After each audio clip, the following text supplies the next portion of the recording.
గత వైఎస్ఆర్సీపీ ప్రభుత్వం కన్నా ఈ కూటమి ప్రభుత్వంలో కొన్ని పథకాలైతే బాగా అమలయ్యాయి. కొంచెం లేట్ అయినప్పటికీ బాగానే అమలయ్యాయి అనుకుంటున్నాను. ఎందుకంటే ఇంతకుముందు ప్రభుత్వంలో ప్రజలు చాలామంది తీవ్ర ఇబ్బందులు పడ్డారు. ఇది అందరికీ తెలిసిన విషయమే. ఇప్పుడైతే కొంచెం అది తగ్గిందనుకుంటున్నాను. మొన్న ప్రారంభించిన మహిళలకు ఫ్రీ బస్సును కూడా మహిళలు బాగా యూటిలైజ్ చేసుకుంటున్నారు. ఇలాంటి పథకాలు ఎన్నో ఇంకా ముందుకు వస్తాయని చెప్పేసి నేను భావిస్తున్నాను. అయినా చూస్తున్నారు కానీ అప్పుడు విశాఖపట్నం స్టీల్ ప్లాంట్ కూడా ప్రైవేటు పరం చేస్తున్నారని చెప్తున్నారు. దాన్ని ఎందుకని కూటమి ప్రభుత్వం మౌనం అంటే అది మాకు తెలియదన్న. యాక్చువల్గా మాది లోకల్ కాదు, రాజమండ్రి. ఇక్కడ పరిస్థితులు ఇంకా నాకు తెలియదు.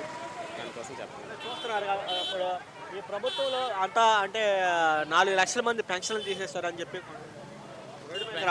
పెన్షన్లు అనేవండి ప్రతి అర్హులకే ఇస్తారు. మీకు తెలిసిందే, అందరికీ తెలిసిందే. ఎవరికైతే కారు ఉందో ఇలాంటి కొన్ని కనీస సౌకర్యాలు ఉంటాయి, అవి లేని వారికి పెన్షన్ అర్హులు. కాబట్టి ఆ విషయంలో కొంచెం ప్రభుత్వం ఆచితూచి అడిగేస్తుందని చెప్పచ్చు.